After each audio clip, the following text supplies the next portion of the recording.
তুমি কোন শহরের মাইয়া গো লাগে উড়াধুরা, তুমি কোন শহরের মাইয়া গো লাগে উড়াধুরা।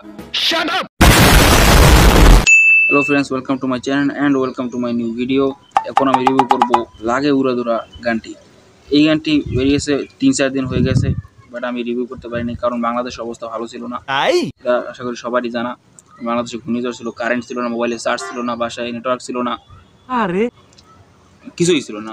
এই কদিন ইন্টারনেটের সাথে কোনো যোগাযোগই ছিল না।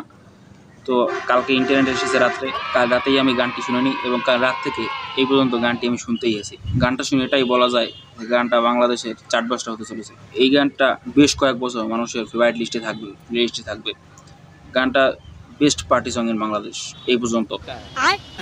গানটা প্রথমবার শোনার পর থেকে গানটা আমার মুখে চলছে, লাগে উড়া ধুরা, লাগে উড়া ধুরা। আর ভাই, শাকিব খানকে কি দেখতে লাগছে! তার বয়স এবার প্রায় হয়তো 50-এর মতো হবে। লুক ভাই, ফিগার কি এই বয়সে এরকম, হালকা দাড়ি, কি সুন্দর লাগছে দেখতে।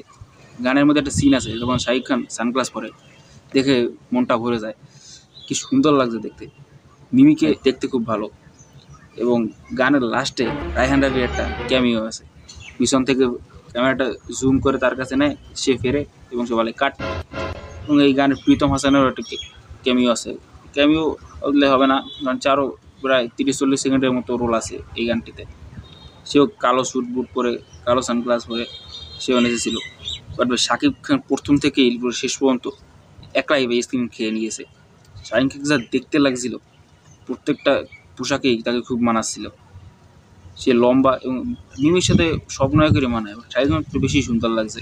পুরো মুভিতে মিমির সাথে শাকিব খানের কেমিস্ট্রি কেমন হবে সেটা তো মুভি দেখেই বলা যাবে, বাট এই গানে তো ভাই পুরো সুপার লাগছে তার দুজনকে। এখন বলি শাকিব খানের নাচের কথা, কি নাচছে এই বয়সে এসে। তার ডান্স সিস্টেমগুলো দেখবে, শাকিব খানকে এরকম হয়তো আগে কোনো কেউ নাচতে দেখেনি। কি সুন্দর নাচছে এই গানটিতে। তুফান মুভিটা বাংলাদেশে তো আমি আগেই বলেছি এটা ইন্ডাস্ট্রি হিট হয়ে যেতে পারে এবং কলকাতা বক্স অফিসে আশা রাখা যায় যে মুভিটি হয়তো বড়সড় হিট হবেই। ওখানে সবাই তো মাত্র একটি গান এসেছে। এখন আমি তো ভাই বেশি এক্সাইটেড তুফান টাইটেল ট্র্যাকটা নিয়ে। টিজার দেখি পরে ওই তুফান টাইটেল ট্র্যাকটা আমার ফেভারিট হয়ে গেছে। তুফান আসছে, তুফান আমাদের, তুফান প্রলয়ের তুফান।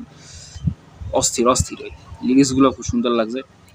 ওভারঅল এই গানটি ভালো। এই গানটি বলা হচ্ছে যে কপি, বা এটা কপি না, যারা জানে না তাদের জন্য বলছি। এই গানটির আগে একটি গান বেরিয়েছিল বান্ধবী ললিতা, এবং সেটাও কপি গান। এটা আগের একটি গানের কপি। আমি কোনো গানই শুনি আর শুনতেও চাই না। থার্ড ক্লাস সিগারেটের গান আমি শুনবো না। আমার কাছে তো লাগে উড়াধুরা গানটাই ফেভারিট। আমি এটাই প্রথম শুনেছি এবং এটাই শুনবো। এটাই আমার অলরেডি ফেভারিট হয়ে গেছে। তখন পরবর্তী গানের জন্য অপেক্ষা করবো এবং দেখি এই মাসে যেহেতু মুভিটা রিলিজ হবে, তাই আর বেশি দিন দেরি নেই। আরও গানগুলো এখন আসতে থাকবে, সাথে ট্রেলার আসবে। ট্রেলার জন্য খুবই এক্সাইটেড। ধামাকা হবে ধামাকা। টিজার এসে যে কাঁপিয়ে দিয়েছে বাংলাদেশকে, এবার তো ট্রেলার উড়িয়ে দেবে। তো আপনাদের কেমন লাগছে গানটি, কিটা কমেন্ট লিখে জানান। ক্লিয়ার না ভেজাল আছে? এবং ভিডিওটি ভালো লাগলে অবশ্যই লাইক করুন, চ্যানেলটি অবশ্যই সাবস্ক্রাইব করুন, শেয়ার করুন আপনার কাছের মানুষের কাছে যারা আমার আপনার মতো মুভি দেখতে পছন্দ করে।